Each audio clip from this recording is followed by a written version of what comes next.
Okay, right then. So, posture, as we said before, was a little bit rounded and a bit squat in your heels, okay? So getting that back to be a little bit straighter, the weight to be more kind of on the arch of your feet, okay? We don't want to be sunk back on your heels, because then your ability now to rotate will become a lot more difficult.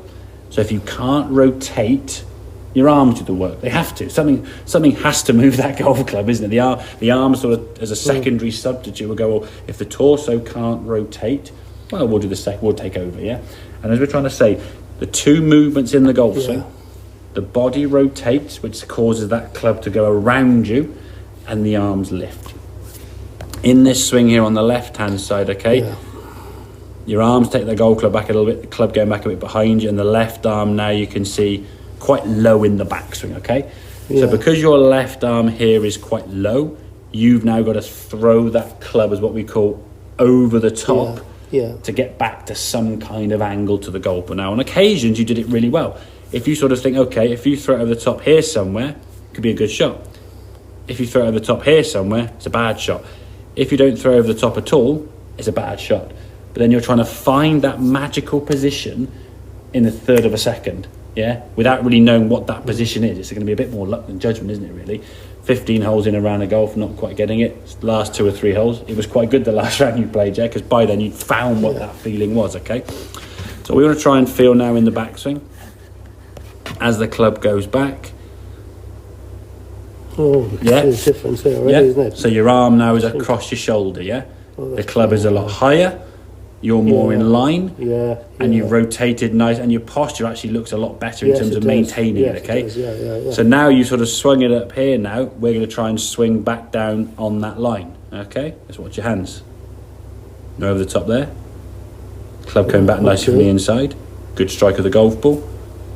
Strikes the middle of the screen.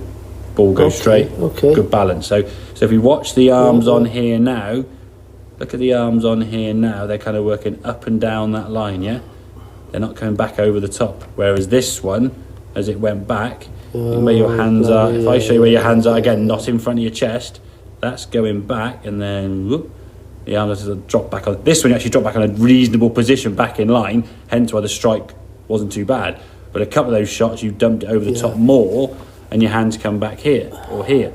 But as we said, if you can just get your arms to just go like this, Glenn, one movement back and forth, that's far easier to judge than going here and then try to redirect, So for me, simplifying the golf swing, is going to make it a lot easier for you to be more consistent when you play. So as I said, to sort of summarise that, in terms of setup, the body rotates and means the club goes around you. The arms lift and the club goes up over that shoulder, Those are the two components, The practice I would suggest you do up against a wall, and then get the feeling of where that club is at left arm parallel, about there.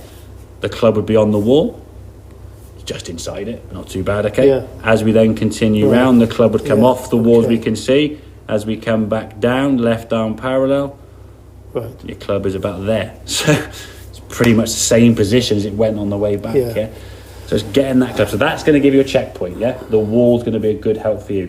So I would suggest in terms of your practice, you go back up against the wall there, on the side there. Do 60 seconds working on that backswing and the downswing, just feeling where that club is. And then once you've finished off the wall, you walk onto the mat.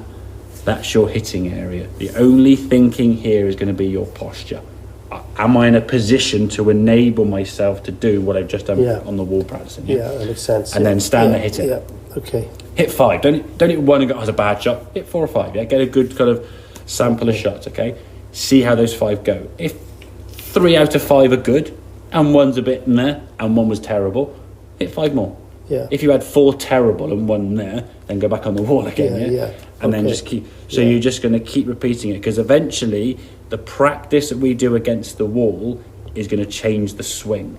Don't try and change the swing with thought during the middle of it, because it's just too quick. Your brain hasn't got time to think, is it? At that speed, it's so quick. What I've been doing at that start position, when I'm in the start position, my thought is hands and arms. So I think it's my arms lead the turn. They're moving first. Yeah, exactly. And so from here again, and that's what I said. I mean, in a simplest sequence, as we try to sort of explain it, the torso moves first, the arms lift, backswing complete.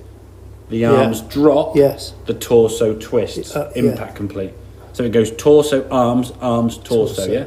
It's that kind of sequence. So it starts top off, arms up, arms down, torso twist. What you had was arms first, torso lift, then torso unwind, and then arms drop. So you had a different sequence doing different jobs. So it'd be like, I don't know, the chef doing the desserts when the dessert chef's doing the starters, and it's all over the place, You're still doing cooking or whatever, but it's not the right result. Okay. Does that make sense, yeah? That makes a lot of sense. So try to simplify things as best we can. Think against the wall, think in practice, loosen up, as we said, into the grip pressure. And then when you're on the mat, hit balls, When you're on the golf course, hit golf balls, Don't overthink the shot. Think the practice, One thing you haven't mentioned today, which I think you're going to mention it in something we worked on before, is hip slide. You're doing that fine, fair. There wasn't much of an issue on that. There wasn't much of an issue on that. I thought, there wasn't. It wasn't not happening as a result of you being in a good position and not doing it. It was probably not happening as much as you'd want it to because you were dumping over the top. Because if I swing a golf club here, Glenn, and I do this, slide me towards target, you can't. So once the arms start doing this hip, I think, will just start doing. It was doing a little bit. I wouldn't don't try to think about doing that because now we've only got arms and hips. I didn't. I just assumed heads and shoulders, knees and toes. Exactly. Looking at my swing, we spent a lot of time on that.